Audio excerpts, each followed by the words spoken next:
దూరపు కొండలు నునుపన్నప్పుడు హరీష్ రావు అన్నట్టుగా కొంత ఉంటుంది. అండ్ బట్ ఇక్కడ నిజంగా వీళ్ళందరిలో అర్హత ఉన్న వ్యక్తి మాత్రం హరీష్ రావే అన్డౌటెడ్లీ. పార్టీ పెట్టినప్పటి నుంచి 25 ఏళ్ళు జరిగింది కదా, 25 సంవత్సరాల నుంచి బీఆర్ఎస్లో ఉన్నటువంటి వ్యక్తి ఆర్ అప్పటి టీఆర్ఎస్ పెట్టినప్పటి నుంచి ఉన్నటువంటి వ్యక్తి హరీష్ రావు. కేసీఆర్ అడుగుజాడలు నడిచిండు. కేసీఆర్ కాదని నేను ఏం చేయన్నాడు. కేసీఆర్ బతుకున్న రోజులు ఆయనేమో ముఖ్యమంత్రి అన్నాడు. కేసీఆర్ ఏమని నేను నడుస్తా అన్నాడు. ఆఖరికి మొన్న 25 ఏళ్ల రజతోత్సవ సభలో ఎక్కడ ప్రచార పోస్టర్లో హరీష్ రావు ఫోటో కనబడకపోయినా, స్టేజ్ మీద ఆయన ఫోటో కనబడకపోయినా ఆయన తొందరగా బయట వాళ్ళే. ముచ్చడి ఏంటంటే ఆయన చాలా నిశ్చితంగా గమనిస్తాడు అన్ని పరిస్థితులని. ఆయన చేతికి మట్టకుండా పనిచేసుకునే కార్యక్రమం చేస్తాడు. ఇక్కడ కవిత అయితే పుసుకున్న చెల్లి బయటపడ్డది. అటు లిక్కర్ స్కామ్ తోటి ఇక్కడ చాలా కవిత బయటపడడానికి, అసంతృప్తి చెందడానికి చాలా కారణాలు చెప్తున్నారు.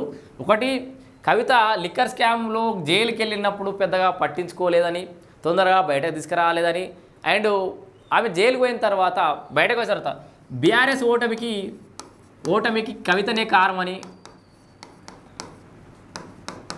కవిత కారణం అని చెప్పేసి చర్చ జరగడం. సో అండ్ పార్టీలో కూడా ఎక్కడ పడితే అక్కడ కవిత చేయడం వల్లే బీఆర్ఎస్ ఓడిపోయింది, కవిత చేయడం వల్ల బీఆర్ఎస్ ఓడిపోయింది అని చెప్పేసి చర్చ జరగడం. అటు ఒక నాకు తెలిసి కేటీఆర్ కూడా వాళ్ళ అన్న కూడా కేసీఆర్కి ఇదే ముచ్చట ఎప్పుడన్నా చెప్పాంగా ఏమి విన్నదో తెలిసిందో. ఈ ఈ కవిత ఒక్కతికి ఇట్లా వేయకపోతే మనం ఇంకా కొంచెం బెటర్గా ఉంటుండే అని చెప్పేసి అక్కడ ఒక మనస్తాపం చెందింది. అండ్ కల్వకుంట్ల ఫ్యామిలీలో లేడీస్ ఉంటారు కదా, మీకు ఒక బిగ్గెస్ట్ సర్ప్రైజ్ చెప్తాయి నూరి. కవితక్క మనస్తాపం చెప్పడానికి ఇంకొక కారణం ఉంది. ఈమె జైలుకి పోయొచ్చిన తర్వాత, జైలుకి పోయిన సందర్భంలో చాలా చర్చలు జరిగినాయి కల్వకుంట్ల ఫ్యామిలీలో. అమ్మలక్కలు ఉంటారు కదా లేడీస్ అంతా.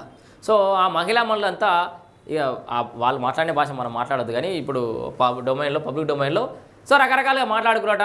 ఈ కవిత చేసుట్లకి ఇట్లా అయిపోయింది, మా కేసీఆర్ గిన్నెండ్ల పోరాటం గిన్నెండ్ల పేరంతా ఒక బూడిదలో వచ్చిన పన్నీరు చేసింది, ఈ కవితనే ఇట్లా చేసింది అట్లా చేసిందని మాట్లాడుకుంటే ఆమెకు కావాల్సిన లెవెల్లో ఆయనంతా కవితకు ముచ్చటే చెప్పారు వచ్చిన తర్వాత.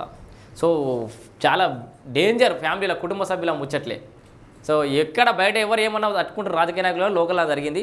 సో ఇట్లా ఇన్ని రకాలుగా నా వల్లనే బీఆర్ఎస్ పార్టీ ఓడిపోయింది అంటారు. బట్ నేను కవిత తెలంగాణ జాగృతి పేరుతోటి నేను ఇంతగానం కష్టపడ్డా. సో బతుకమ్మ అనే ఒక అంశాన్ని తీసుకొచ్చి, బతుకమ్మ సంబరాలకు దేశవ్యాప్తంగా గుర్తింపు తీసుకొచ్చి, జాగృతి పేరుతోటి మహిళా మణులందరూ నేనే ఆకట్టుకున్నా, వాళ్ళందరూ ఒక్క దగ్గర పెట్టుకున్నా. ఈ మహిళా మణులంతా తెలంగాణ బీఆర్ఎస్ పార్టీ ఉండడానికి నేనే కారణం, మరి అట్లాంటిది నన్ను ఓటమికి కారణం అంటారా అని చెప్పేసి గుర్తుపెట్టుకుంది. సో మొన్న లేఖాస్త్రంలో కూడా చాలా అంశాలు చెప్పింది. అయితే బయటకు రావడం